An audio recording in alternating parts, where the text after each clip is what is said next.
Muy bien, buenas noches para todos y todas los que nos están observando a través de las redes sociales de la Escuela de Astronomía de Cali, las personas que van a ver este video en el futuro y para quienes nos están acompañando desde aquí las instalaciones de la Universidad Santiago de Cali. Es un placer pues para nosotros continuar con estas actividades de divulgación científica, en este caso pues desde el semillero de investigación en astroquímica y astrobiología, Astroluca, que hace parte del grupo de investigación que lidera el profesor Jonathan Pellegrini aquí en la Universidad Santiago de Cali, el grupo de investigación Ecobio. Hoy tenemos un tema bastante especial con una invitada muy especial también, con quien recientemente, o bueno, ya no tan recientemente, Heidi, yo creo que ya ha pasado un año desde que nos conocimos, pero digámoslo así que sí la tenemos por primera vez en estas apariciones públicas, pero ya Heidi, pues hemos estado en colaboración investigativa. Eh, la doctora Heidi Kitian Lara, entonces ella es química de la Universidad Industrial de Santander, hizo su doctorado en astronomía en la Universidad, ¿me recuerdas?, de Brasil. La Universidad Federal de Río, Observatorio de Balongo.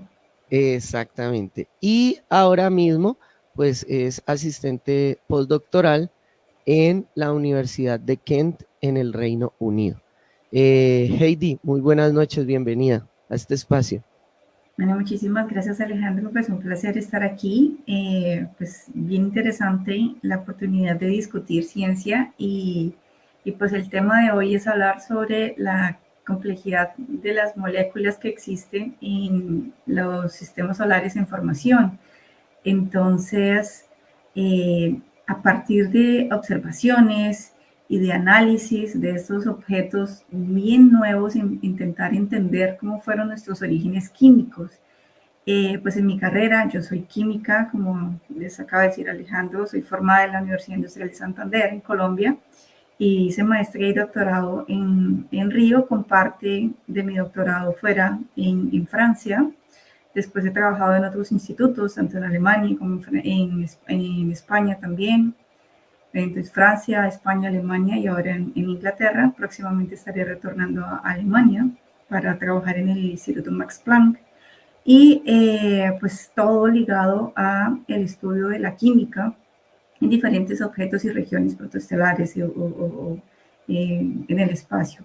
Y entender cómo pues en esas etapas tan iniciantes de la formación estelar, pues diferentes moléculas empiezan a formarse o qué tan rico pues son esos ambientes y cómo podemos entonces como trazar un histórico para definir si esos objetos tienen una química especial, son todos iguales, todos los objetos, todos los sistemas planetarios tienen más o menos el mismo contenido o se diferencian unos de otros. Pues entonces justamente eso es parte de mi trabajo y mezclo tanto observaciones como experimentos para intentar entender estas observaciones. Entonces, no sé, Alejandro, me dices Perfecto. cómo empezamos Vale. a discutir. Con las buenas noches también para el director pues del grupo de investigación, para el profesor Jonathan Pellegrini. Jonathan, buenas noches. Bueno, buenas noches para todos y todas quienes nos acompañan aquí presencialmente y quienes nos ven a través de las redes sociales, a través de la página de la Escuela de Astronomía de Cali, a quien agradecemos esta apuesta, esa colaboración que realizamos entre la Escuela de Astronomía y la Universidad de Santiago de Cali en nuestro espacio Noches de Ciencia, en donde básicamente lo que perseguimos es divulgar la investigación a la sociedad y, digamos, generar una masa crítica a través de la cultura científica. ¿Sí? Digamos que ese es como nuestro objetivo, poder contribuir a la democratización de la ciencia, llevando la ciencia pues a un público general y haciéndola también mucho más fácil de comprender. Entonces creo yo que es una apuesta educativa muy interesante. Como te decía ahorita antes de iniciar, darte las gracias, Heidi, por haber aceptado nuestra invitación, tanto a colaborar investigativamente como a hacer este esfuerzo de divulgación. Heidi tiene, pues, como ya nos dimos cuenta, una formación excepcional en estos campos. Digamos que ella finalmente ha dedicado buena parte de su formación postgradual a el estudio de la química en el universo, que precisamente es un campo que es emergente y que es muy importante porque precisamente es un campo que nos ayuda a entender nuestros propios orígenes. Finalmente, el origen de la vida, que es algo que particularmente me interesa a mí, pues no sería posible comprenderlo si no entendemos el origen de las moléculas que me metieron la emergencia de los seres vivos aquí en la Tierra. Y entonces, claro, en ese sentido la astroquímica se vuelve fundamental. Entonces vamos a hablar el día de hoy un poco de cómo es que esa complejidad química se puede estar consolidando, ¿cierto? En diferentes partes del universo y particularmente cómo a través del estudio de la formación de las estrellas, bueno, ahí me corrigen de pronto si me estoy metiendo la pata un poquito, pero sí, la pata, profesor. A ver qué nos va a contar Heidi. La idea es que vamos a aprender mucho de ello. Yo vengo a preguntar aquí mucho, la verdad. Entonces, pero de nuevo, muchísimas gracias por la invitación y de nuevo, bienvenida a la Universidad Santiago de Cali en la distancia y al grupo de investigación en ecología y conservación de la biodiversidad Ecobio y evidentemente particularmente al semillero Astroluca, que la idea es que pueda desarrollar tanto la astroquímica como la astrobiología desde Cali, Colombia. Entonces, sin más preámbulos, pues te dejo por aquí con Alejandro para que comiencen el conversatorio. Vale, muy bien, pues hoy desafortunadamente o afortunadamente, pues con la crisis energética e hídrica que estamos pasando, hoy por fin ha llovido. Entonces, tú sabes, en Cali cuando llueve, pues las personas no salen de su casa. Sin embargo, van de a poco llegando aquí al auditorio las personas que nos acompañan y ya tenemos unas 23 personas conectadas en nuestro Facebook Live. Bueno, Heidi, entonces se ha seleccionado, tú seleccionaste el artículo que de hecho pues próximamente o ahora más adelante lo vamos a poner allí disponible en los comentarios para que las personas pues lo puedan analizar posteriormente si lo desean. Es sobre el análisis de la complejidad molecular en una estructura bastante particular, diría yo. Entonces, ¿crees tú que podemos hablar un poco de lo que es un objeto tipo IRAS y qué es lo que es una protoestrella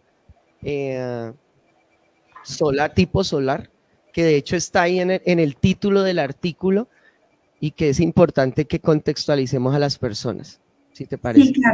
Sí, claro. De por sí diseñé mi presentación, o sea, dividí o desglosé los conceptos básicos del artículo, pues contando la historia de qué fue lo que se obtuvo en la investigación y también pues cómo se relaciona cada uno de esos pues con los conceptos astrofísicos que definen cada uno, tanto el objeto que estamos utilizando como pues el ambiente que también se está estudiando. Entonces, pues todo el trabajo se trata de analizar una región específica llamada IRAS 4A y pues como dice el título, es una región de tipo, es una protoestrella de tipo solar. Eso significa que es una estrella en formación que tiene la masa o es parecida a la masa solar y pues va a tener entonces unas características específicas que pues nos ayudan a intentar entender cómo posiblemente fueron los orígenes de nuestro sistema solar y de nuestro propio Sol. Aunque esta IRAS 4A no es una estrella sola, es una binaria, pues más adelante lo vamos a mostrar más en detalle.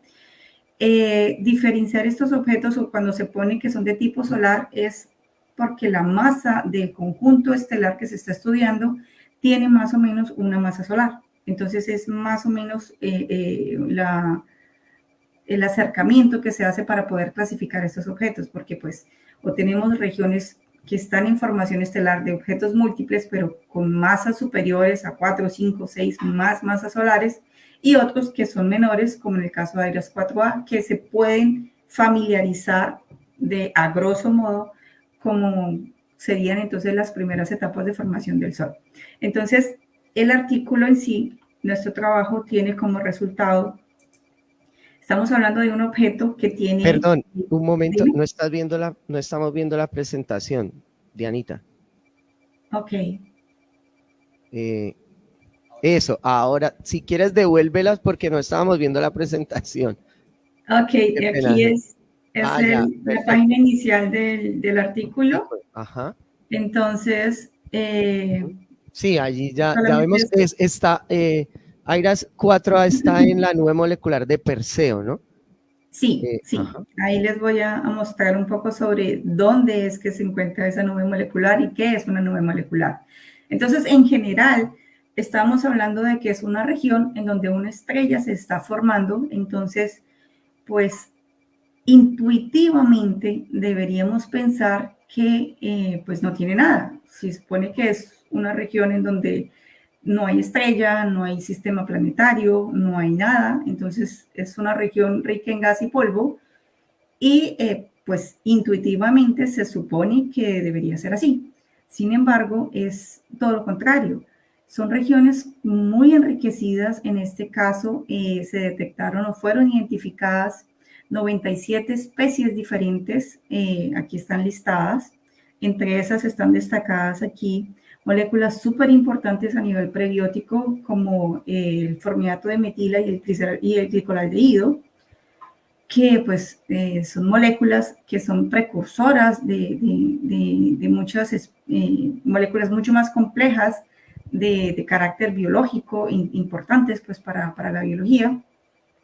Y todo este estudio entonces dice que en general reportamos 1.474 líneas, pero la primera tanda o la primera estadística que tuvimos, el primer listado eran más de 4.000 líneas, entonces es todo un proceso en donde se tiene que hacer como un filtrado para saber de que esas frecuencias que realmente estamos viendo son las adecuadas y no estamos reportando cosas que no son.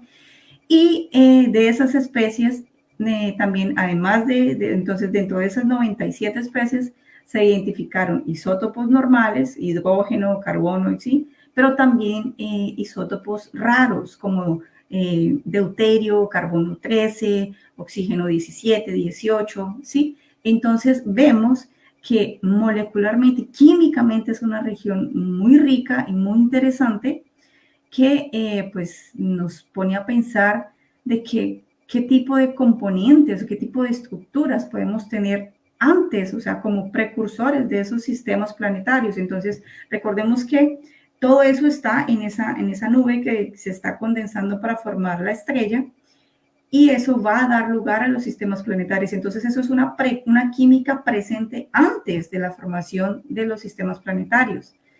Y eso pues Entonces, es muy Heidi, interesante. allí podríamos mencionar que es como una foto del pasado de nuestros sistemas solares, digámoslo así, como la Exacto, hipótesis que podríamos tener. Y exacto. ahí tengo una pregunta adicional, y es que es una protoestrella tipo o clase cero, que es como el Sí, inicio de esa pequeña franja evolutiva antes de consolidarse. Seguramente tú nos vas a explicar un poco qué quiere decir eso de clase 0, clase 1, como para exacto, distinguir. sí. Sí, entonces ahora les voy a hablar un poco sobre la fuente. Entonces ya dijimos que se llama AIROS 4A y que ella está dentro de un sistema mayor que se llama NGC 1333. Y eso también está dentro de un sistema mayor que se llama la nube de Perseo. Entonces vamos a hablar sobre la fuente. Entonces, primero, ¿qué es una nube? ¿Sí? Entonces vamos a hablar sobre los tipos de nebulosas. Normalmente se confunde mucho porque nebulosas son simplemente una mezcla de gas y polvo que pues está distribuida de manera randómica, no tiene una forma definida, específica, pero tiene unas características específicas que hacen que las podamos diferenciar. En este caso, por ejemplo, N44 es una nebulosa de emisión, ella está en Magallanes, en la nube de Magallanes, y la cuestión o la característica principal de las nebulosas de emisión, pues es que ellas tienen un gas ionizado, o sea, un gas caliente, y ellas emiten su propia luz. A diferencia, por ejemplo, de las nebulosas de reflexión, que estas no son ricas en luz y lo que hacen es reflejar la luz de las estrellas alrededor y normalmente se ven así como medio azuladas, ¿sí? Aunque los colores de estas imágenes son falsos, pues porque se ponen colores para aumentar el contraste y facilitar la visibilidad.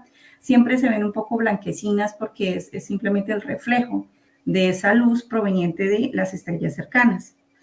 Las otras nebulosas, pues son las nebulosas oscuras, que simplemente son esos como vacíos que se ven en un fondo de estrellas y son regiones que por la baja temperatura, entonces son más densas y bloquean la salida de luz porque o sea, son muy ricas en polvo y granos, entonces la luz no la atraviesa fácilmente y se ven así como manchones oscuros.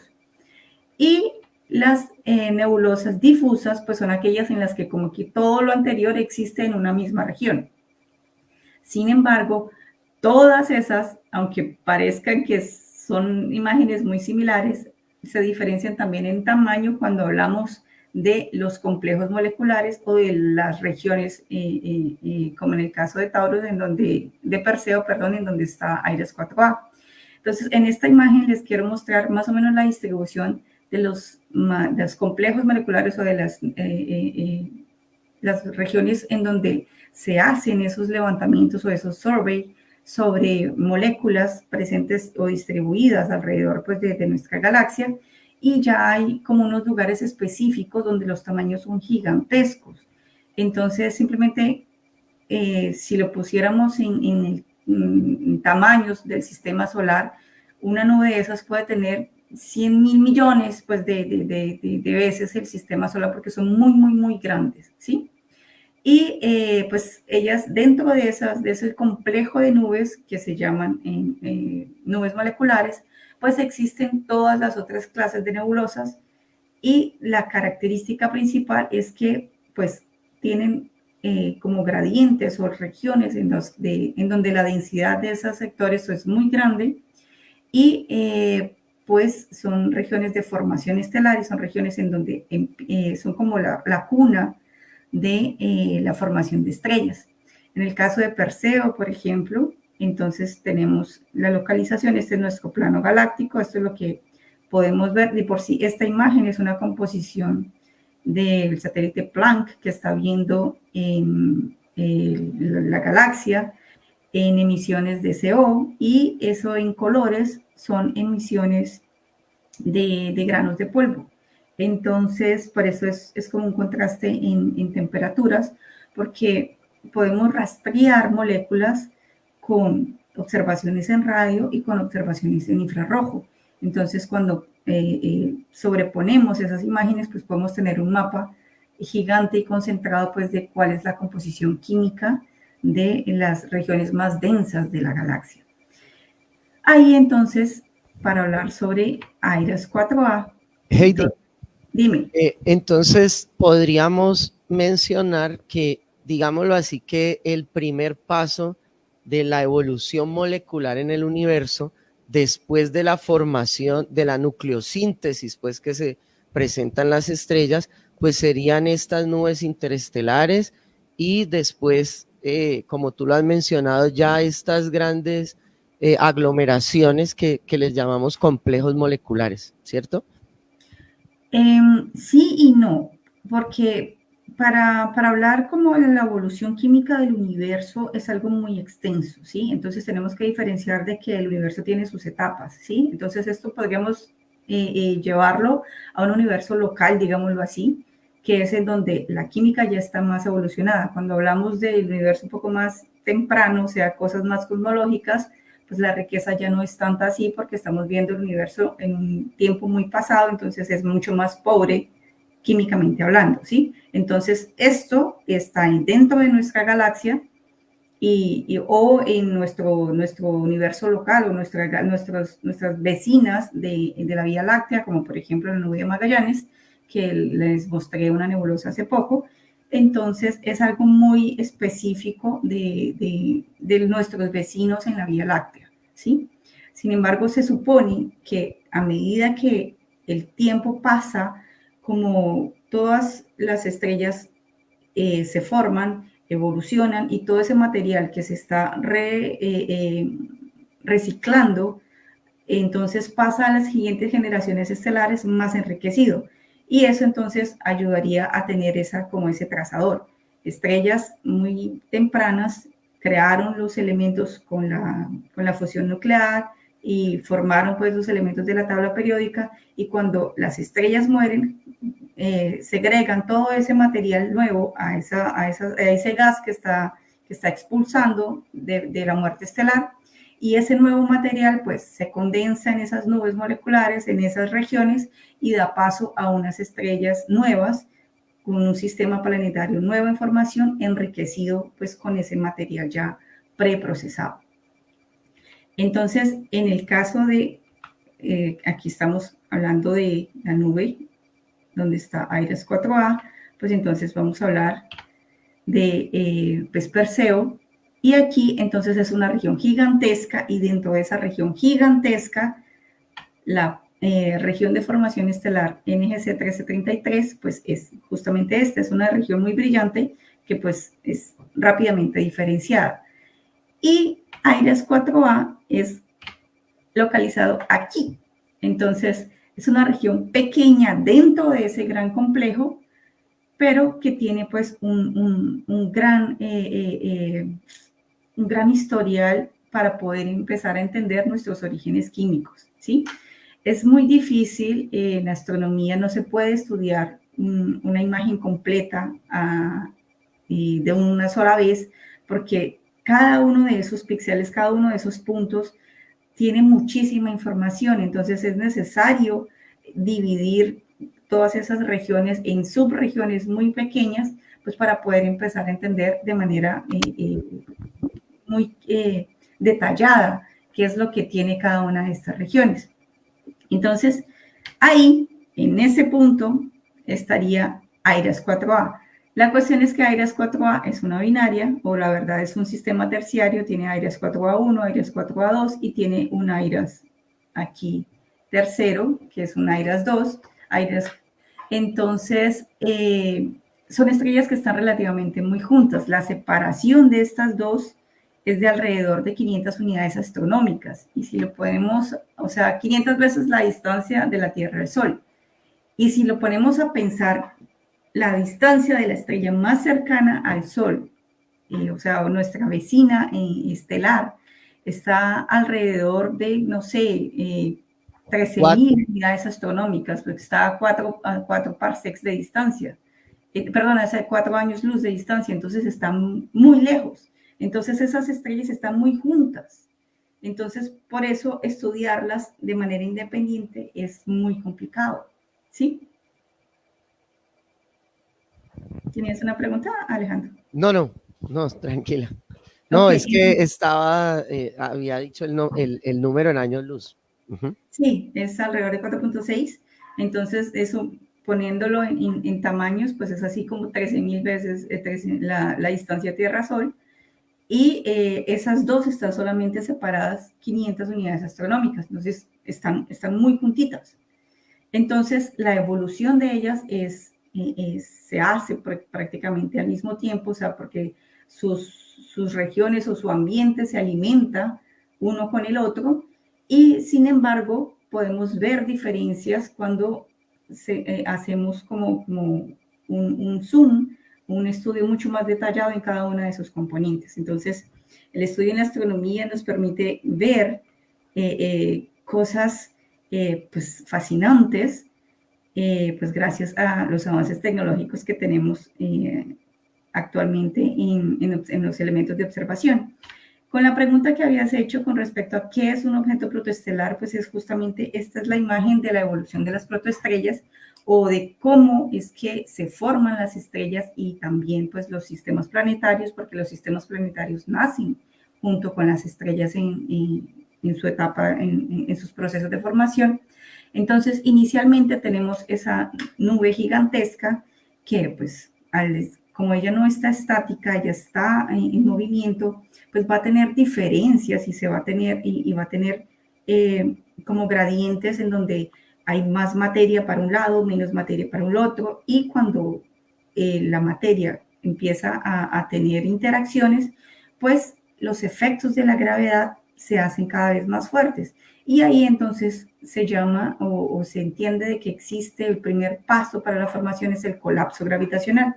Entonces, esa materia que está distribuida en esa nube, en un pedazo de esa nube, empieza a caer hacia un punto específico, ¿sí? Hacia una región, y empieza a formar pues un objeto con la agregación del material que empieza a caer dentro de ese punto, ¿sí? Ahí entonces lo llamamos precore, que es simplemente la nube que está trayendo masa hacia un punto específico.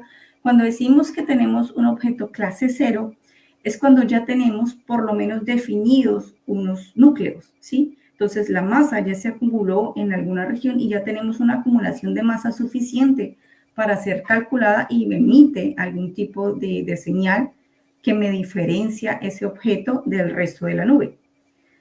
Cuando ese objeto empieza pues a limpiar, porque vemos que está como embebido o está preso o está oculto en una región muy polvorienta, entonces cuando se empieza a limpiar, pues genera esa agregación de materia, pues genera choques. Esos choques normalmente generan jets, los conocidos como O-flots. Entonces hay expulsión de energía, hay expulsión de materia y el proceso de agregación de masa y todo eso sigue pues con los movimientos de dinámica normal hasta que empieza a formarse un disco, el disco protoplanetario, donde pues toda la materia ya deja de caer de manera pues randómica, digámoslo así, o sea, en todas las orientaciones y se empieza a concentrar en un plano, en el plano ecuatorial conforme a la ubicación del objeto estelar.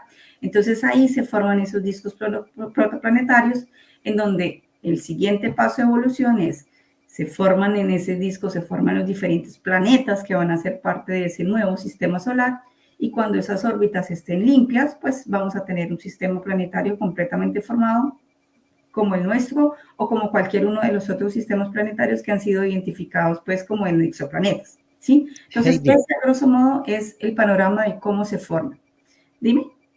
Perfecto, sí, no, muy, muy interesante. Te iba a preguntar si a lo largo de tu historia investigativa has trabajado con objetos de diferente clase en estas tipologías. Bueno, yo he trabajado con objetos protoestelares solamente clase 0 ahora, pero en otros trabajos he hecho estudios con estrellas en proceso de muerte, en nebulosas planetarias, o sea, ya fuera de ese proceso.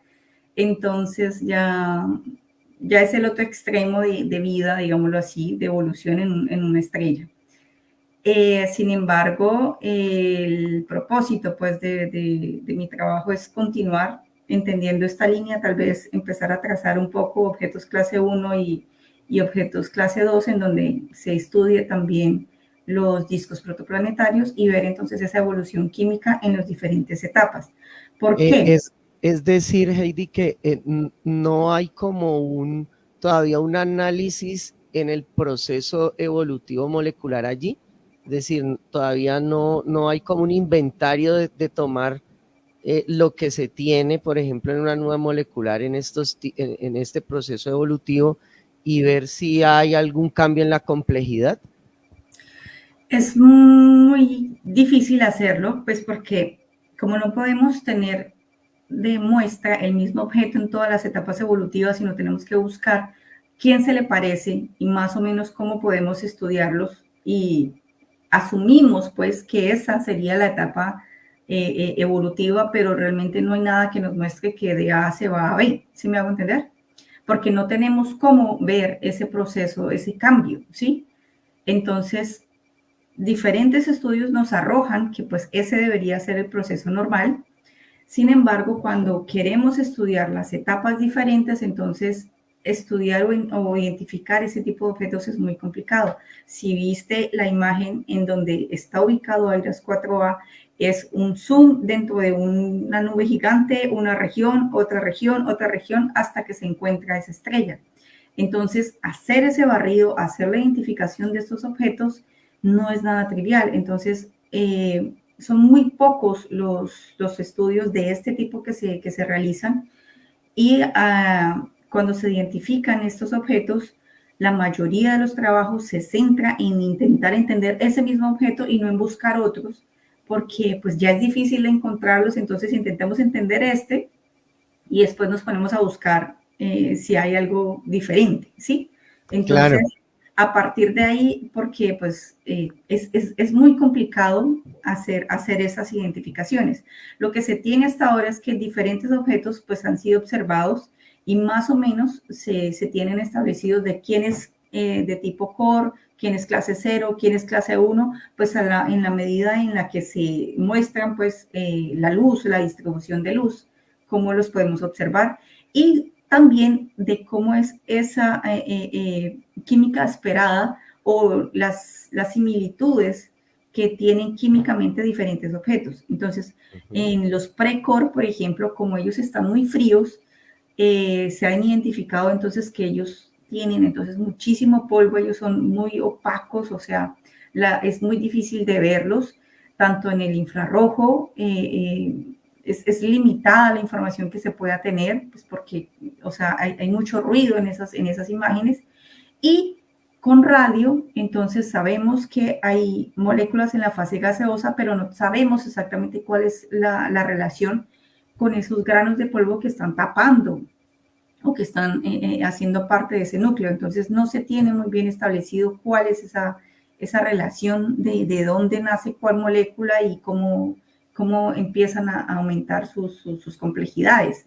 Pero se tiene como primer punto de partida que los silicatos o el carbono con silicio es una molécula muy estable, es una molécula que es refractaria, significa que es muy resistente al calor, pero también es muy resistente al frío, no se degrada fácilmente. Y como ella existe y no sufre cambios tan drásticos, entonces ella sirve como semilla.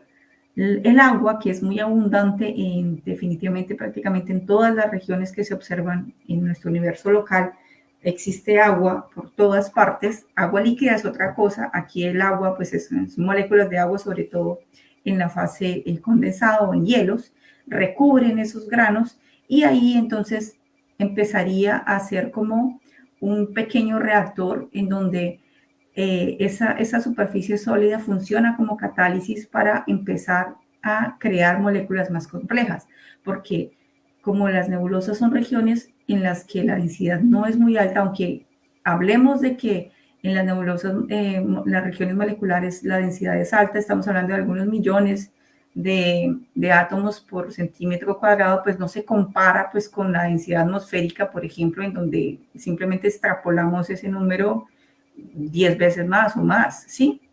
Entonces son regiones muy vacías. Y ahí entonces hacer química, como la conocemos en el laboratorio, pues es muy difícil. Entonces debe haber algún tipo de mecanismo que ayude a regular o hacer efectivos esos choques, esos encuentros entre las diferentes moléculas para formar otras especies. Entonces, esos mantos de hielo son bien importantes en estas etapas.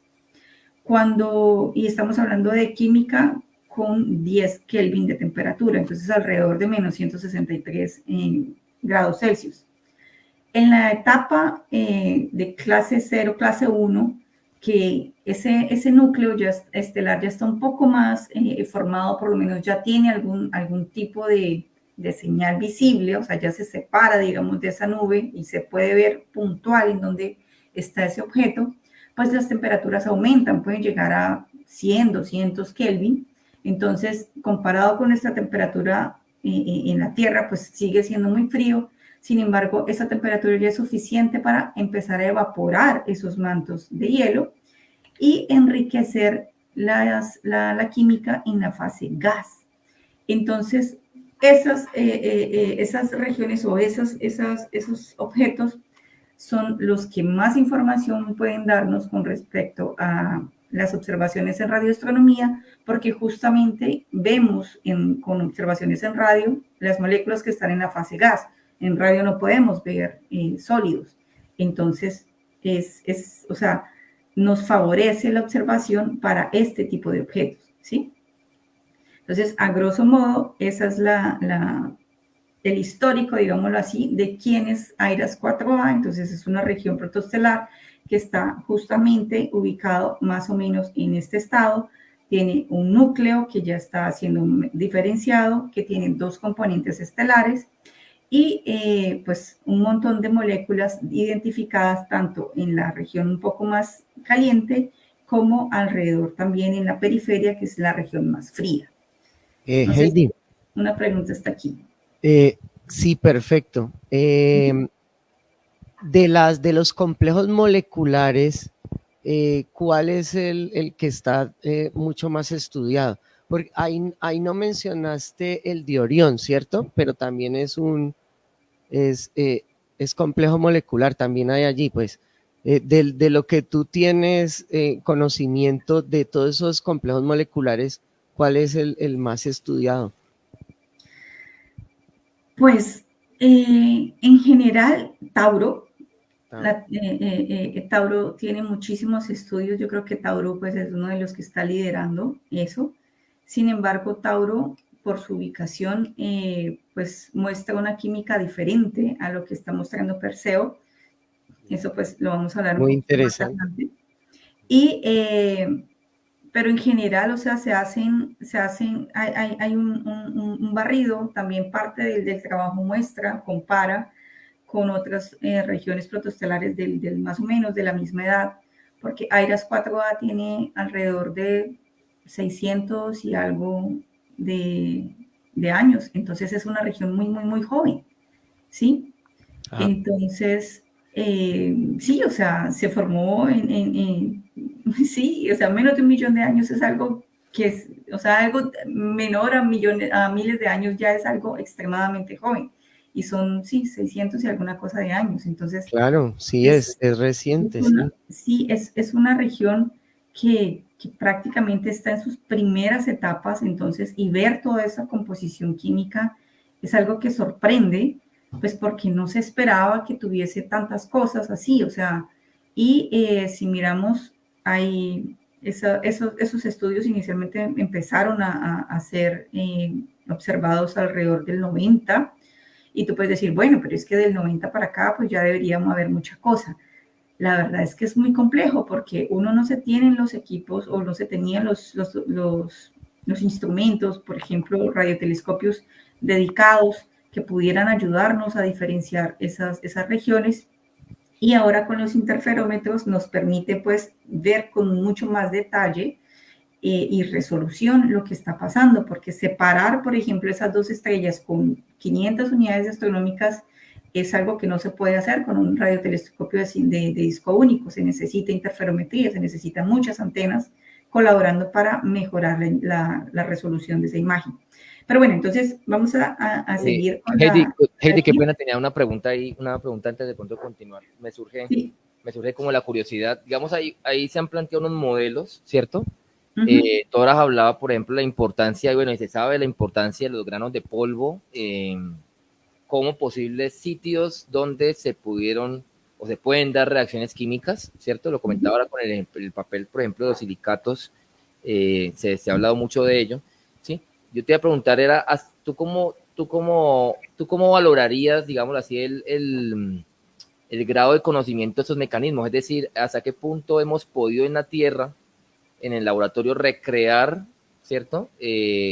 Las condiciones y digamos, generar estos experimentos que recrean las condiciones donde donde hemos podido evidenciar esos procesos, que obviamente, digámoslo así, no son en condiciones terrestres, pero sé que se han intentado en diferentes laboratorios recrear esas condiciones. Entonces, digamos, desde lo técnico y desde, digamos, lo joven que es el campo de la astroquímica, ¿cierto?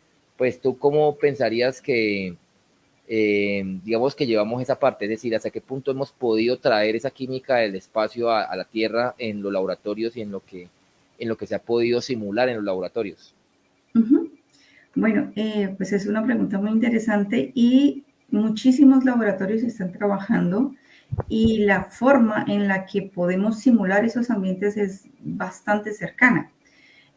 Hay diferentes tipos de laboratorio. Por ejemplo, tenemos síncrotron, que son pues grandes anillos aceleradores de partículas que nos permiten estudiar la materia no por colisiones normales, sino fotones generados pues por radiación síncrotron, que es acelerar entonces un núcleo para que emita radiación en diferentes longitudes de onda, y esa radiación es muy limpia, muy colimada, y se puede pues entonces tener un ambiente muy parecido a cómo sería un ambiente alrededor de un objeto pues estelar, ¿sí? Incluso hasta galáctico. Entonces se pueden simular esos ambientes.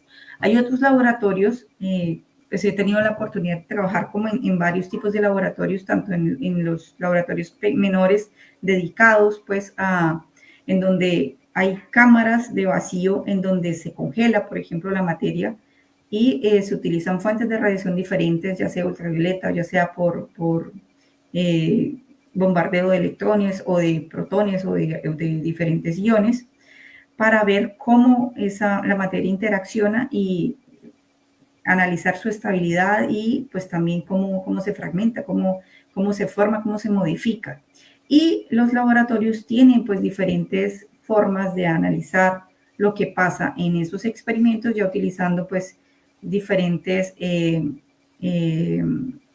analizadores, ya sea, por ejemplo, infrarrojo, ya sea por espectrometría de masas, ya sea por resonancia magnética, ya sea por análisis de radiofrecuencias. Entonces, hay laboratorios especializados en muchas ramas, digámoslo así. El problema es que como químicos, nosotros aquí en la Tierra estamos desarrollando todavía y estamos intentando entender química que pasa en la atmósfera y que pasa aquí, y que todavía no conseguimos entender exactamente cómo es que son las rutas de formación. Ahora imagínate intentar entender o intentar poner en marcha condiciones que están completamente fuera de cualquier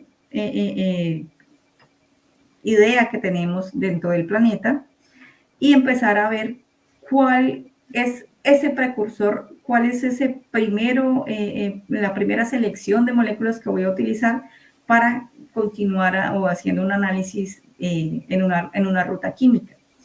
La cuestión es que en el espacio la química no ocurre como en el laboratorio de yo mezclo A y mezclo B y me da C.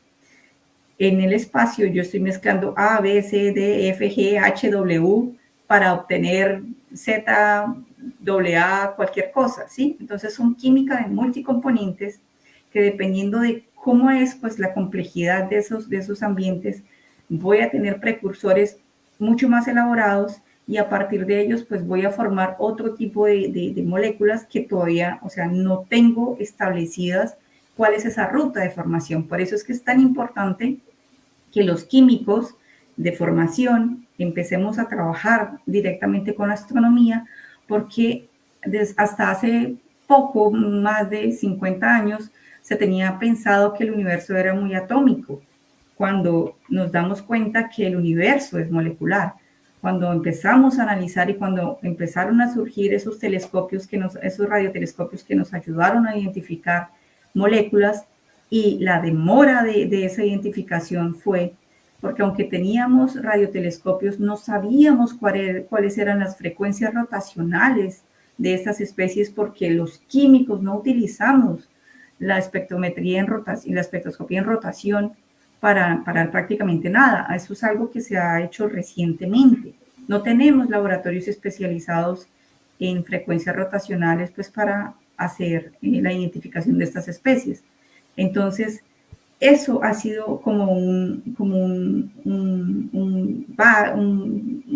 barrera.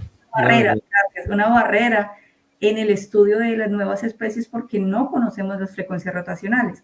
Y el problema de hacer eso es que se necesita hacerlas en laboratorio porque calcularlas tienen o generan un error muy grande a medida que empezamos a aumentar la complejidad. Porque si tenemos en cuenta las frecuencias rotacionales tienen establecido o se basan en la geometría de la molécula. Entonces, si simplemente ese centro de masa de la molécula se mueve un poquito, pues ya la frecuencia ya no va a ser en 3, sino va a ser en 3.5, por decirlo así. Y si yo estoy buscando en una región tan complicada como una vasta nube molecular, y yo quiero ver o estoy viendo esa frecuencia en 3 y resulta que era 3.5, pues entonces yo no estoy viendo nada, ¿sí? Entonces hay muchísima falta de información actual y es por eso que aunque tenemos los laboratorios, estamos en las etapas iniciales para entender cómo es que esa química en esos lugares pues se está llevando a cabo. Y no hay forma de explicar de que solamente pase en fase gaseosa. Se necesita, pues, si tenemos regiones tan frías, pues, pensar de que la colisión efectiva de dos moléculas que van a estar en un espacio supremamente vacío se encuentren, pues va a demorar muchísimos años. Y aunque el universo, pues, tiene muchísimo tiempo, pues es un tiempo limitado porque esas reacciones incluso pueden superar la edad del universo. Entonces se necesita catalizar de alguna manera y pues para eso se puso la química en fase condensada en esos granos de polvo. Pero todavía no conocemos exactamente cuáles son las reacciones dominantes, cuáles son entonces, por ejemplo, qué tipo de precursores importantes son los que están participando, si tenemos entonces más iones participando o su molécula es neutra. Entonces hay un montón de vacíos que desde la química estamos intentando explorar. En esta imagen, por ejemplo, les muestro, está actualizada hasta 2023, hasta abril de 2023. Entonces, desde abril de 2023 hasta ahora, pues se han identificado alrededor de unas 30 moléculas más. Y aquí está pues la distribución de qué especies se han identificado. Esto es medio interestelar. Algunas especies diferentes se han identificado pues en planetas como por ejemplo los tolinos, que son pues otro tipo de moléculas que pues está más ligado hacia la presencia pues como atmosférica y ese tipo de cosas.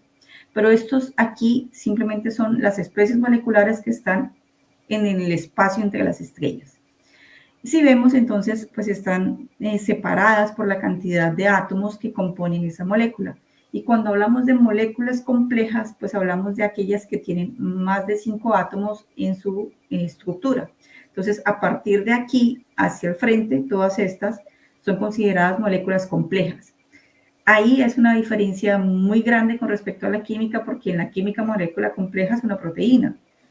Para astronomía, una molécula compleja es el metanol. ¿Sí? Entonces hay una separación gigantesca, pero como no conocemos, o sea, hasta ahora con todo el trabajo que se ha realizado tenemos 310 moléculas identificadas.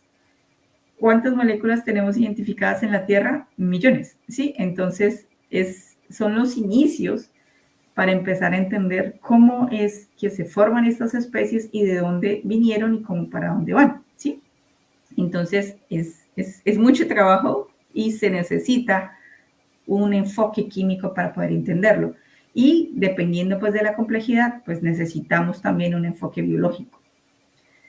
Entonces, el resultado del artículo, del trabajo, pues nos mostró, esta es la distribución de moléculas por grupo, por familia. Entonces, tenemos las moléculas que contienen oxígeno, las moléculas que contienen azufre, las que tienen nitrógeno, y aquí las que tienen carbono, hidrógeno, pero también están pues aquellas cadenas carbonadas que pueden tener un heteroátomo, pero tienen por lo menos más de 2 carbonos en su constitución.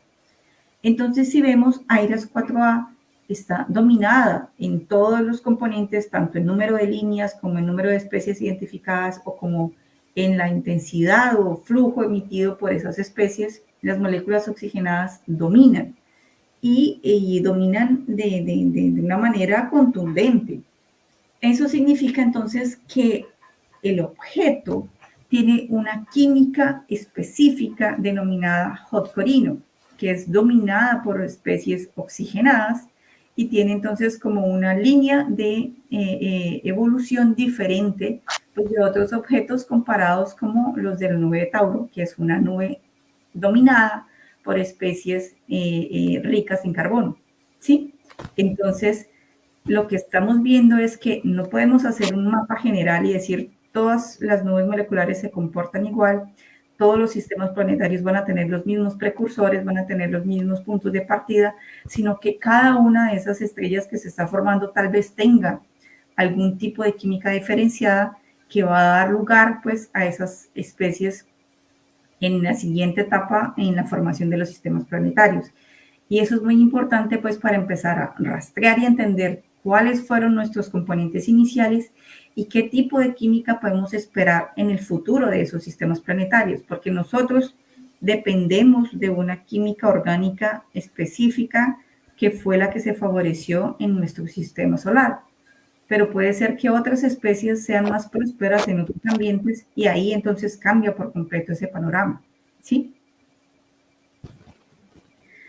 Ahí, cuando vemos el objeto un poco más en detalle, entonces diferenciamos las componentes estelares, ¿sí? AIRAS 4A1, AIRAS 4A2, y vemos entonces que hay una región muy caliente, o que es la que compone ese hot corino, que o sea, se tiene establecido que es muy compacto porque es la región que está teniendo el mayor contacto pues con los fotones y el flujo de radiación saliendo de esa estrella de formación. Hay una región pues intermedia en donde el calor de esa región compacta pues se va a difuminar y va a dejar esto como de una manera como tibia, y la periferia entonces que va a estar a temperaturas más frías. Y cuando miramos esa distribución, pues podemos ver que cuando analizamos las regiones frías, pues las moléculas oxigenadas también son dominantes, pero cuando vemos un interior un poco más tibio o un poco más caliente, ya las moléculas con azufre empiezan a ser importantes también. Entonces, estudiar ese tipo de estructuras, moléculas ricas en azufre, nos puede ayudar entonces a trazar, no sé, precursores nuevos, catalizadores, estados de transición o moléculas transitorias pues para el enriquecimiento de otras estructuras que todavía no sabemos exactamente cuáles son, pero nos ayuda a abrir ese panorama de que no solamente tenemos que estudiar este tipo de estructuras, sino que tenemos que ser realmente un poco más amplios en nuestra visión. AIRAS 4A tiene nitrógeno, tiene oxígeno, tiene azufre, tiene fósforo, tiene silicio, entonces tiene todos los componentes importantes pues para la química prebiótica. Y el siguiente paso también es empezar a buscar otras estructuras, por ejemplo, ricas en magnesio, ricas en hierro, ¿sí? Que pues también son súper importantes para empezar a tener todas esas piezas del rompecabezas de la química que puede dar origen a la vida. No sé si tengan una pregunta hasta aquí. ¿Hay alguna pregunta en el público? En el chat. Sí, si quieres, avanza, Heidi, porfa, y ya verificamos porque, bueno, te cuento que hay más, se han estado conectando alrededor de 30 personas en nuestra transmisión, más ya las personas que llegamos por acá, somos más o menos unas 50 personas que estamos aquí aprendiendo todo esto y me recuerda algo que siempre he pensado desde que comencé a trabajar en estos temas de astronomía, y es que de astroquímica, perdón, y es que pienso que los conocimientos en astroquímica definitivamente en algún momento también van a impactar la metodología sintética orgánica en la Tierra, porque siempre aquí en la Tierra queremos innovar con reactivos que agilicen reacciones o que hagan cosas extraordinarias, vencer los paradigmas de la química orgánica tradicional. Y precisamente la astroquímica nos muestra toda una química exótica, porque como evidentemente está bajo otras condiciones, entonces muchas veces me pregunto si el profesor o el premio Nobel de Química por los carbocationes, si él tuvo una inspiración astroquímica para imaginarse esas especies o después se interesó por cuestiones astroquímicas, porque de hecho yo terminé estando en este tópico por un artículo que él escribió para la American Chemical Society sobre la química del carbono en el medio interestelar y cómo eso iba a impactar, pues, como tú lo has mostrado, cómo está impactando la astroquímica el conocimiento científico. Creo que ya la tienen la pregunta. Bueno, por aquí hay algunas preguntas. Nos saluda Cristian Andrés. Dice, tengo una pregunta, ¿se han encontrado otros sistemas planetarios parecidos al nuestro? Y si se ha hecho, ¿se han encontrado especies moleculares complejas en estos? Cuando decimos que se encontraron sistemas planetarios pues similares al Sol, siempre normalmente se habla es del tipo de estrella, ¿sí? Pero en general, la distribución que tenemos en el sistema solar, los planetas rocosos pequeños y después gaseosos grandes, pues no es una distribución normal y que también no es fácil de ver. La detección de exoplanetas exige un límite de detección, o sea, hay un detalle en las observaciones muy grande, y lo que obtenemos hasta ahora, pues tenemos más de 5.000 exoplanetas ya identificados y hay creo que 4.000 algo. Ahí te tiro el dato y lo verificamos, 5.609. Sí. 5.609 exoplanetas. Ajá, pero si lo revisamos en detalle, la mayoría de ellos son supertierras, son hot Júpiters, ¿sí? Entonces, ¿por qué tenemos detección de planetas tan grandes? No es que sean los que dominan, sino es lo que nos permite nuestros instrumentos para poder observar. Porque imagínense, la detección de los exoplanetas se hace por metodologías de tránsito, o sea, que pase por el frente de la estrella. Y, o sea, si lo pudiéramos a pensar, una persona que quisiera detectar la Tierra desde afuera debe esperar un año para que el planeta pase por el frente del Sol y otro año para que vuelva a pasar y decir, ah, sí, ahí está. Entonces es una detección muy difícil y pues entonces por eso es que detectamos planetas de mayor tamaño. Pero se supone que debería existir sistemas planetarios como el nuestro porque no tendríamos por qué ser diferentes. Lo que hacemos entonces es distribuirlos o pensar en que son más o menos con la estrella se parece al Sol, y ahí entonces analizamos la química de esas regiones pues para ver cómo sería entonces pues nuestros orígenes, porque el sistema solar ya está completamente modificado. Nosotros simplemente en todas las etapas evolutivas que ha tenido la Tierra ya hemos modificado nuestra atmósfera muchísimas veces. Ahora mismo no es la misma que había hace 200 años atrás. Entonces, comparar y saber exactamente cuáles son esos trazadores iniciales es algo que necesitamos entender. Bueno, Hedy, por aquí nos pregunta también, bueno, voy a tratar de llevar un orden porque hay bastantes preguntas, pero por aquí nos pregunta Verónica Vaquero, ¿cómo se ha medido la temperatura en las regiones calientes y frías? Eso lo vamos a ver un poquito más adelante, Vale. Justamente por las metodologías en radioastronomía se puede hacer esa... Vamos a dejarla ahí como en espera, vamos a dejarla en espera y te vamos a continuar, ahora seguimos. Sí. Vale, lo que cuando Alejandro estaba hablando sobre moléculas supremamente diferentes que se han detectado, les quería mostrar, por ejemplo, estas especies aquí, o un C7H, o C7N negativo. Entonces, y esto aquí son cadenas carbonadas que son completamente insaturadas, entonces es una línea de carbonos con un hidrógeno en la punta. Son especies que no son estables en la Tierra, son muy complicadas, pero son muy abundantes en el medio interestelar.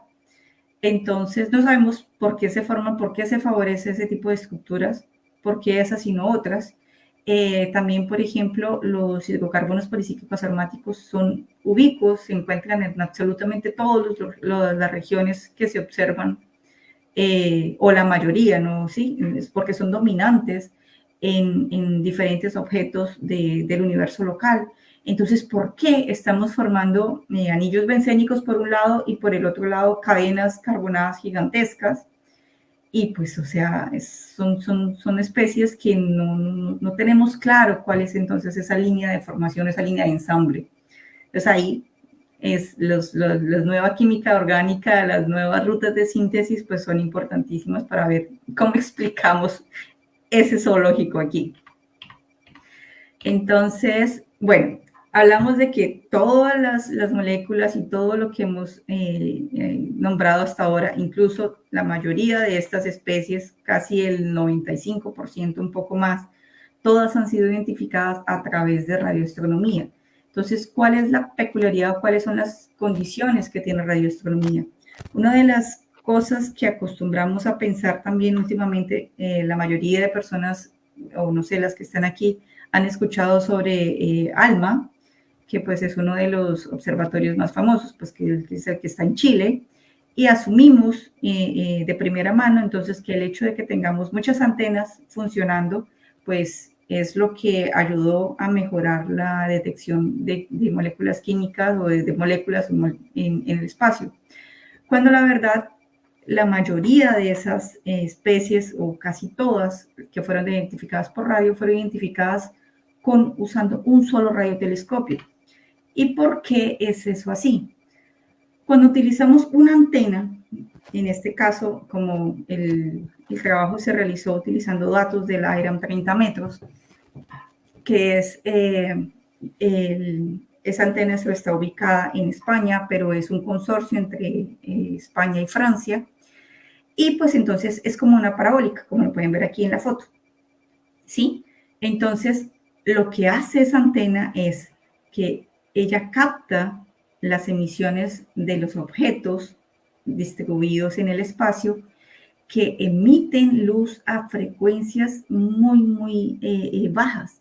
Entonces se puede detectar y ellas son tan sensibles que pueden observar una región amplia del cielo, ¿sí? Un determinado cuadrante, y adquirir toda esa información para ser procesada.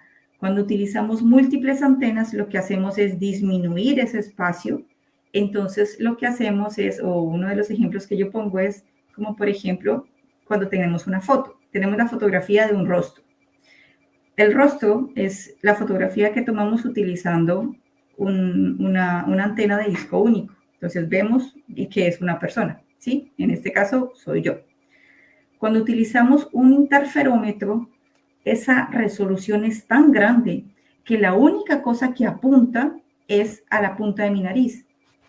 Entonces, yo no puedo diferenciar qué tipo de especie estoy viendo. Yo no sé si es una persona, si estoy viendo una piedra, si estoy viendo un animal, si estoy viendo qué, porque mi resolución es tan grande que solamente veo una región minúscula. Entonces, cuando se hacen las detecciones de moléculas, se hace un mapa amplio, porque toda esa información se recoge, se analiza, se identifican las señales, y más o menos esto es lo que adquirimos cuando observamos un objeto. Tenemos muchas líneas, ¿sí? Y unas frecuencias o unas líneas que sobresalen pues de un ruido. Para que estas detecciones funcionen, el detector o los analizadores de radiofrecuencias tienen que estar a temperaturas criogénicas, porque cualquier fluctuación en la temperatura externa pues puede causar un ruido gigantesco, y para eso se hace pues muchísimas limpiezas de de las radiofrecuencias que se adquieren, se hace un tipo de barrido, se hace pues entonces tratamiento de señales, pues para poder separar y tener unas señales limpias. Y aquí entonces vemos que tenemos partes en donde hay señales muy altas, sin embargo vemos regiones, o por ejemplo aquí, estos también son consideradas señales.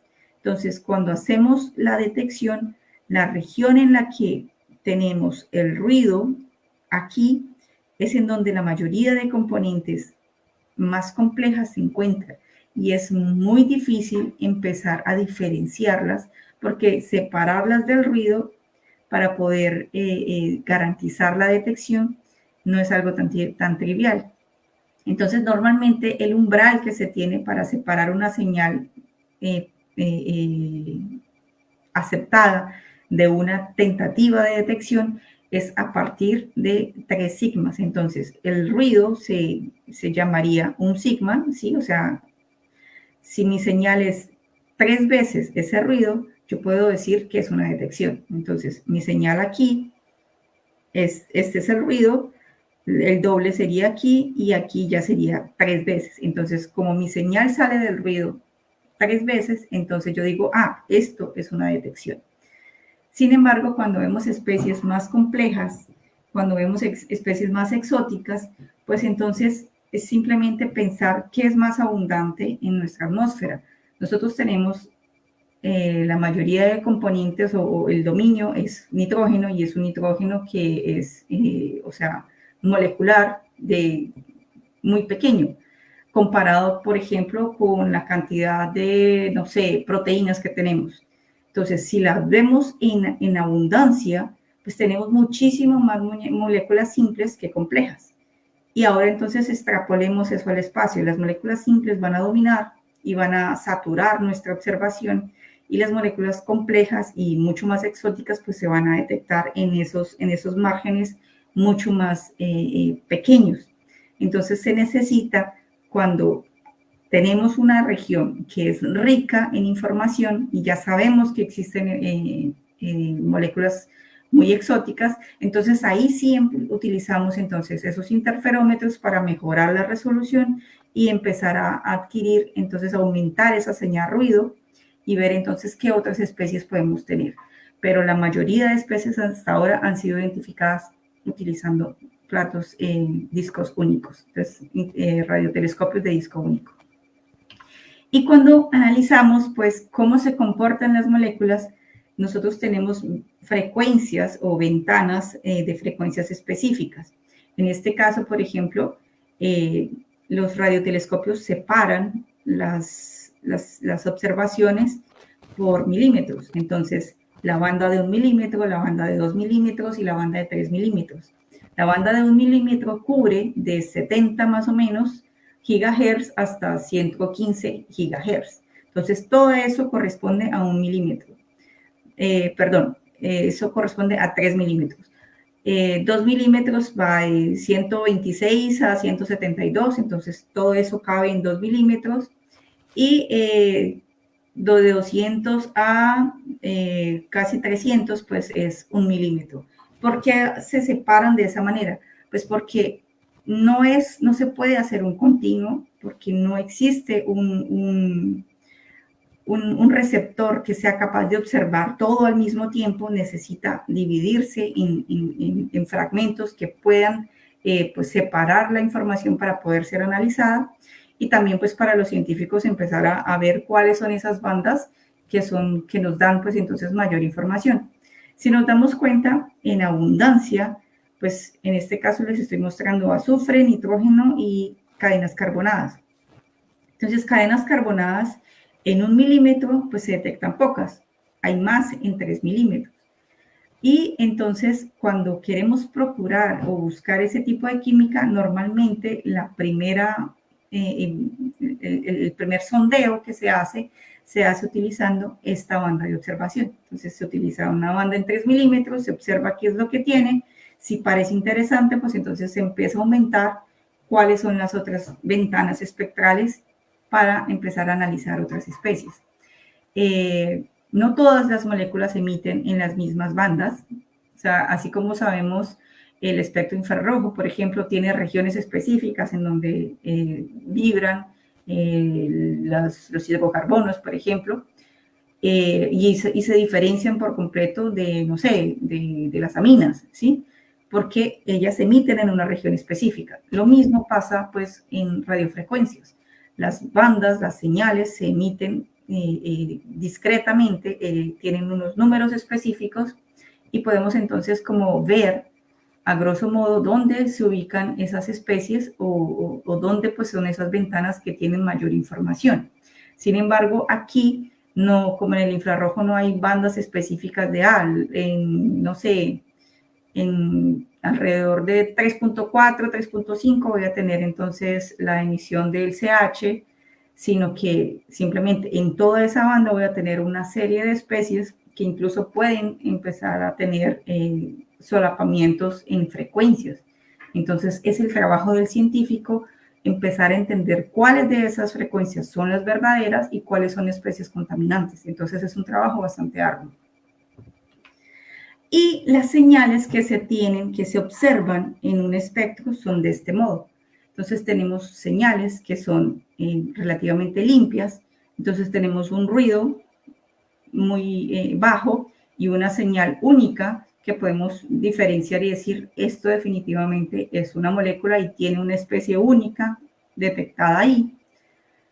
Tenemos otras que van a tener entonces espectros que son señales un poco más hiperfinas o finas, porque las frecuencias van a ser mucho más juntas y esas normalmente van a tener multicomponentes y van a tener otras pues que son completamente desordenadas y aquí entonces voy a tener emisiones tanto de la parte fría, de los componentes fríos de la protoestrella y también componentes que hacen parte de ese outflow y de esos jets que pues podemos pensar que está a velocidades gigantescas, a temperaturas diferenciadas con respecto de las moléculas que están un poco más quietas. Entonces, todos esos perfiles se pueden identificar y se pueden separar utilizando información en observaciones en radio. También podemos sacar perfiles de ver cuál es la velocidad en la que esa nube se está desplazando y se está moviendo, porque no, como no es un objeto estático, es un objeto que está cayendo, la masa está cayendo hacia una región central, entonces todo está de manera dinámica, no existe nada estático. Entonces, dependiendo de cómo esos perfiles se comportan, yo puedo mirar cuál es la velocidad en la que se está moviendo pues esa especie o esa nube. Y vemos entonces que aquí hay una serie de diferentes identificaciones, cada una de ellas representa una frecuencia de una especie identificada, todo esto es de la misma especie, y vemos que en todas las líneas, como es una componente fina, comportada, única, vemos que ella se agrupa y más o menos todas tienen el mismo ancho y entonces significa que se mantiene más o menos a la misma velocidad de desplazamiento.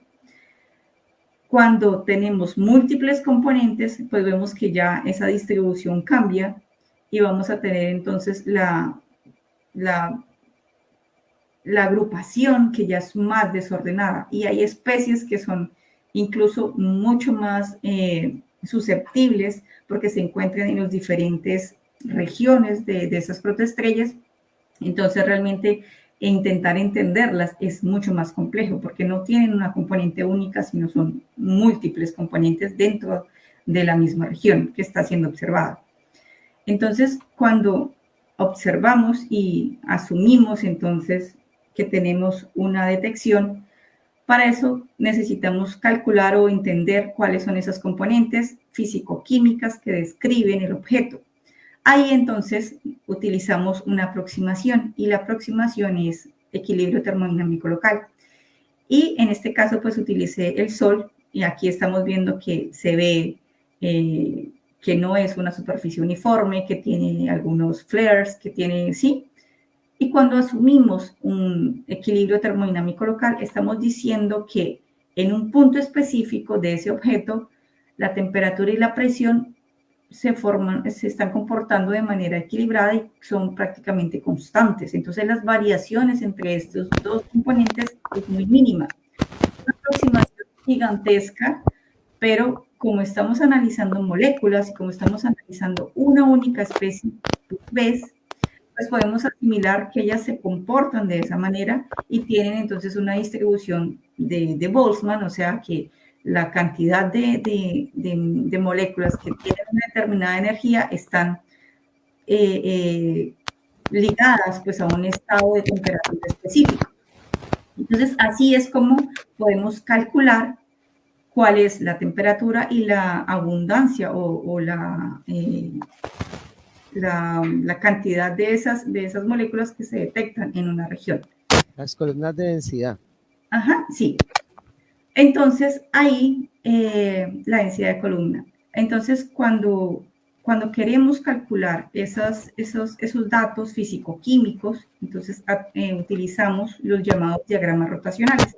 Los diagramas rotacionales, entonces, son una aproximación matemática o estadística que me define entonces el logaritmo de una población o la cantidad de moléculas o de sustancia que se encuentra en un determinado valor de energía. Este GU me representa entonces el peso estadístico, o sea, cuál es el nivel de generación de esa especie o cuántas moléculas están en un nivel energético igual, aunque puedan estar en orientaciones diferentes, en estados diferentes. Entonces, es un valor que pues es cuántico, y entonces yo aproximo eso a este valor de aquí, que es la función de partición, es la probabilidad, y con respecto al comportamiento de la cantidad de moléculas que están en un determinado estado de energía y su componente con la constante de Boltzmann. Y esto aquí es la temperatura de rotación de la molécula. Entonces estoy diciendo que la cantidad de moléculas que hay en un estado energético pues debe ser regulado por la temperatura de excitación de cada una de esas líneas. Y eso pues es una probabilidad, una estadística.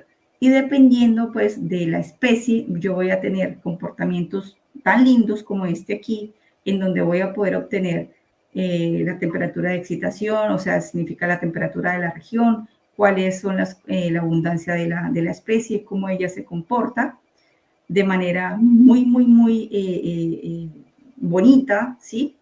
O voy a tener especies que son un poco más complejas, como en el caso del metanol, que es muy sensible y se encuentra a diferentes estados de excitación. Entonces no voy a poder trazar esto como equilibrio termodinámico local total, sino voy a tener que separar esas componentes en diferentes regiones para poder trazar esa aproximación matemática. De esa manera, pues entonces puedo calcular los números o las propiedades físico-químicas de la nube o del objeto proestelar que estoy analizando. Cuando el caso no funciona, por ejemplo, en el caso del HCO+, que no se comportan, los puntos son completamente disociados en estos diagramas, entonces se necesita utilizar otro tipo de cálculo que es el RADEX, y es justamente aquel que no tiene una aproximación de equilibrio termodinámico local, sino que se necesita hacer pues un cálculo diferente para ver cómo es el comportamiento de esta especie, pero ya se hace entonces de manera individual y no me genera gráficos como estos. Y entonces, cuando hicimos todos esos análisis, identificamos las 97 especies, vimos entonces o separamos unas especies que ya habían sido identificadas en otras fuentes.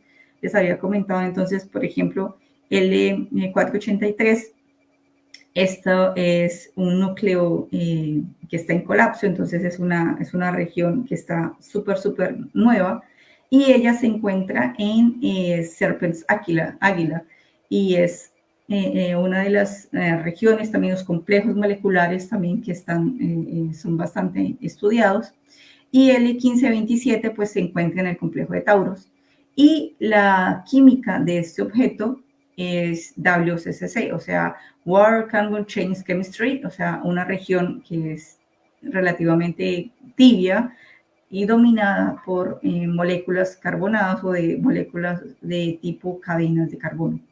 Entonces es diferente a AIRAS 4A. Esta aquí tiene una química mixta, no tiene una definición, no es ni hot corino ni es WCCC. Entonces no tiene o sea, todavía como está en esa fase anterior al hot core, a la clase 0, puede ser que en la siguiente etapa evolutiva tenga alguna diferenciación, todavía no lo sabemos y no vamos a poder observarla, pues por lo menos no nosotros. Entonces, la idea de estos estudios es comparar, ver cómo son esas abundancias y, por ejemplo, en el caso del metanol que está aquí, vemos entonces que estos son 2-3 veces órdenes de magnitud mayores en moléculas de ese tipo presentes en AIRAS 4A y no en las otras dos fuentes. Aquí estas estimativas se ven números pequeñitos y es porque esto es un valor respecto a la abundancia o la densidad de columna del hidrógeno molecular, porque la forma en la que se comparan las moléculas o la abundancia de las moléculas es ver cuánta de esas especies tengo respecto al hidrógeno molecular. En el caso, por ejemplo, del metanol, en AIRAS 4A, la abundancia es de alrededor de 1.2 por 10 a la 14, ¿sí? Entonces, cuando se hace ese diagrama rotacional, los valores que me arroja son que tiene pues diferentes temperaturas de excitación, que yo puedo tener metanol formado en regiones muy frías, alrededor de menos de 20 Kelvin, metanol un poco más caliente, que se está identificando alrededor de 80 Kelvin, y metanol mucho más caliente, que debe estar muy pegado a esa región de hot core, que está alrededor de 150 a 200 Kelvin. Entonces, y cuando hago la abundancia de cuánto metanol tiene esa nube completa, me dice que tiene más o menos alrededor de 1.2 por 10 a la 14 moléculas de metanol pues, por centímetro cúbico. Pero cuando lo comparo con la cantidad de hidrógeno molecular, pues ese número baja bastante. Sin embargo, metanol es la segunda molécula más abundante, la más abundante es el CO, pero es muy difícil de calcular porque al ser muy abundante, las líneas de CO no son fáciles de modelar, entonces se tiene una estimativa muy pobre y pues es mejor hacerlo por otros cálculos, como por ejemplo utilizando los isótopos del CO o los isotopólogos del CO para poder hacer esa estimativa. Y aquí entonces les muestro los valores que se obtienen utilizando AIRAS 4A con un disco único con una sola antena y los valores que se obtienen utilizando interferometría. Si vemos, las abundancias son muy similares, entonces significa que cuando queremos detectar una especie es rentable utilizar un telescopio de disco único porque pues es mucho más barato, utilizar el tiempo de máquina pues es favorable, no se necesita tanto gasto, digámoslo así, en máquina y tiempo, y pues podemos obtener resultados similares. Cuando queremos más información y detalles sobre la especie, pues ahí sí es bueno utilizar interferometría. En conclusiones, pues son estas aquí, todo lo que hemos hablado, de moléculas complejas, el dominio de especies con oxígeno, temperaturas de excitación diferenciadas. Vemos entonces que comparado con otros objetos, AIRAS 4A tiene una química diferenciada rica en oxígeno y pues eso lo convierte en un hot corino completamente identificado y la idea es continuar estudiando este tipo de objetos para ver si ya tenemos ese nivel de complejidad, si aumentamos la resolución de estos objetos, ¿qué otros tipos de química podemos identificar? Entonces, eso es a grosso modo la explicación completa del paper y ahora sí podemos pasar a las preguntas. Vale, no, pues muy interesante la clase de astroquímica que nos has dado, muy, muy interesante. Entonces, Jonathan, yo creo que tendremos un par de preguntas porque pues ya está muy tarde para ti y pues no queremos abusar de tu tiempo y tu confianza, que ya pues te lo agradezco, te lo agradecemos enormemente, pues porque ya por allá van a ser las 2 de la mañana. Sí. Bueno, Hablar de ciencia en la rápidamente. madrugada. Sí, sí, sí. Ah, bueno, por acá rápidamente, muchos saludos de diferentes miembros de la Escuela de Astronomía: Maribel Gómez, Jorge Roldán, Daniel Manrique también por aquí nos saluda, saludos para Daniel Manrique. Bueno, aquí tengo algunas preguntas, ¿sí? También saludos a Valentina Díaz, Verónica Vaquero, Vivian Cárdenas, Daniela Burgos, quienes nos saludan, Carlos Andrés Morcillo, José Vélez, Luisa María García, Daniel Jamoy, Ana Lucía Peña, bueno, bastantes personas aquí nos comentan. Bueno, por aquí, por ejemplo, nos habla Ana Lucía Peña Zuluaga, nos pregunta cómo se relacionan los descubrimientos de mayor abundancia de COMS, portadores de oxígeno, con respecto a regiones de corino caliente en IRAS 4A. Es el nombre que se le dio a ese tipo de objetos, ¿sí? Entonces, cuando se llaman hot corinos, y es porque son core o núcleos de masa tipo solar, son menores, porque también existen los hot core, que son la misma constitución, pero con tamaños gigantescos. La cuestión es que cuando se analizaron ese tipo de objetos, tienen de característica que las moléculas ricas en oxígeno, pues son dominantes en estas regiones. Entonces fue el nombre específico que se les dio a esos objetos. Y primero se identificaron los hot core, y a sorpresa, solamente hasta ahora se han identificado 2 hot corinos. El otro es tiene un número, disculpen, no me acuerdo exactamente el nombre de ese objeto, pero solamente han sido identificados 2 hasta este momento. Uno de ellos es IRAS 4A. Entonces ahí también vemos que no es así como, súper conocidísima la química de estos objetos, sino que realmente tenemos información limitada. Y el otro tipo de objetos, pues es ese WCCC, que también es muy curioso porque inicialmente se tenía como establecido que, bueno, todos tienen pues una distribución química similar, pues todos somos de la misma galaxia, todos tenemos pues como el mismo punto de partida, pero resulta que no, tienen una diferenciación. Y pues fue los nombres que se le dieron. Uno es rico en cadenas carbonadas y el otro en oxígeno, entonces se le dijo que se llamaban hot corinos. Ok. Bueno, por aquí nos habla José Vela, dice, tú mencionabas que había una región rica en carbono.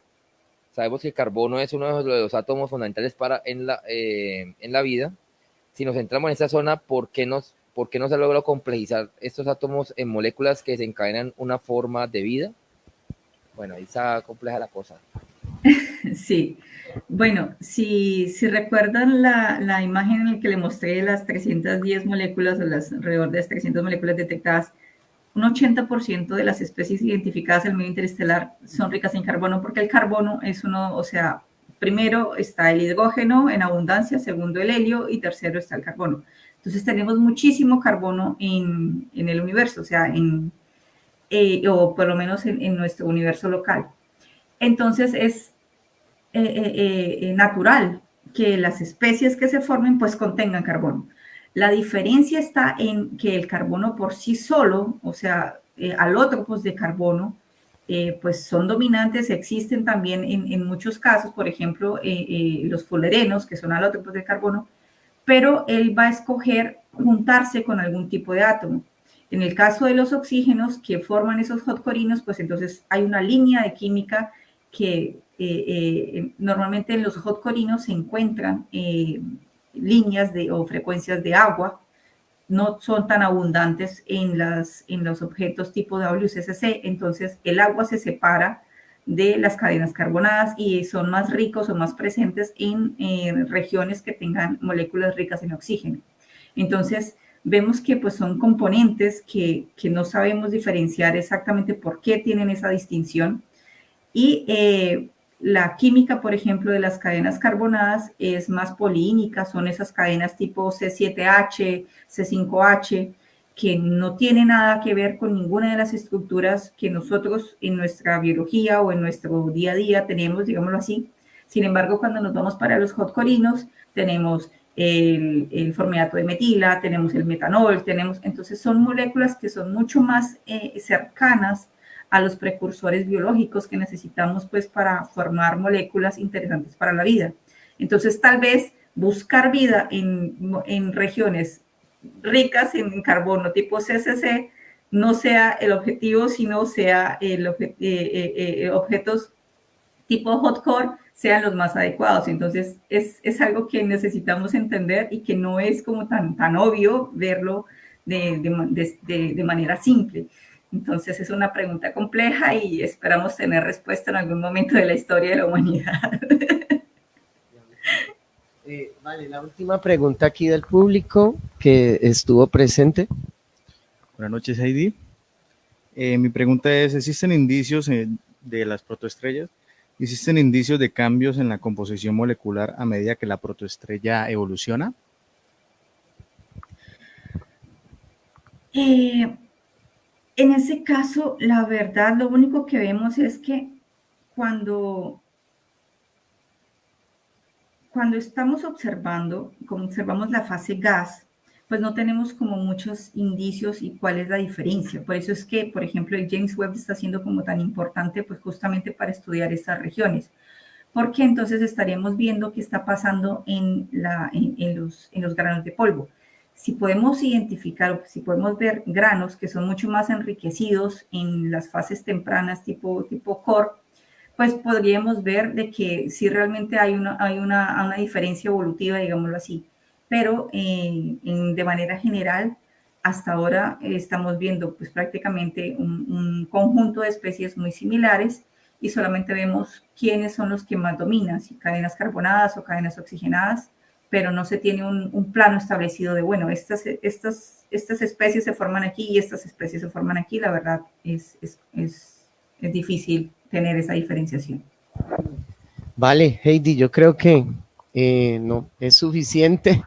Nos da mucha pena contigo tan tarde y bueno, te lo agradecemos desde la ciudad de Cali, desde nuestro país, los seguidores de la Escuela de Astronomía de Cali, la Universidad Santiago de Cali, del Semillero de Investigación en Astroquímica y Astrobiología, pues muy felices de poder hacer esto y y todo el aprendizaje pues en cuestiones astroquímicas. Aquí estuvieron también los chicos conectados y presencial, los chicos del curso de introducción a la astroquímica. Ellos muy emocionados les pedí que me enviaran una pregunta por grupo de trabajo y no te imaginas cómo me saturaron el correo con preguntas diversas, porque evidentemente el paper pues es muy rico para el aprendizaje de la astroquímica. Entonces, pues, para todo el público, Heidi va a estar con nosotros nuevamente en junio. En junio vamos a estar también revisando otro de los papers en los cuales participó, que tiene que ver con nucleobases, muy interesante. Y entonces, pues, no, muchas gracias, Heidi. Un placer, muchísimas gracias por la invitación y muy feliz de poder estar colaborando con ustedes y pues ver que hay, ¿cómo es? Futuros astroquímicos interesados en Colombia y eso es algo muy bonito que la verdad llena bastante. Bueno, muchísimas gracias, Heidi. Bueno, aprovechar para darles a todos las gracias a quienes nos vieron en diferido y aquí presencialmente, invitarlos a los espacios de Noches de Ciencia todos los jueves por la noche. Dentro de 8 días vamos a tener una conferencia titulada mi fotografía del analema, siguiendo el recorrido del Sol desde la Tierra, a cargo de Carlos Barbosa. ¿Sí? Ahí les dejo de tarea que averigüen qué es el analema. Es una cosa bien interesante y maravillosa. Es un ejercicio de astrofotografía muy lindo. Y entonces dentro de 8 días vamos a tener una conferencia más experiencial donde un astrónomo aficionado, astrofotógrafo, nos va a contar un poco sobre cómo es que puede llegar a obtenerse ese tipo de fotografías, y es una experiencia muy bonita y muy maravillosa. También invitarlo, aprovechando también estos espacios de Astroluca, más o menos dentro de un mes vamos a tener un conversatorio muy en línea con algunas de las preguntas que hicieron por allí sobre posibilidades y realidades de encontrar vida fuera de la Tierra. ¿Sí? Un conversatorio que vamos a tener en más o menos un mes, entonces para que también se agenden y estén pendientes. De nuevo, muchísimas gracias a Heidi, muchísimas gracias a todos y bueno, pues hasta una próxima oportunidad. Muchas gracias. Vale, hasta luego, muchas gracias. Chao, chao.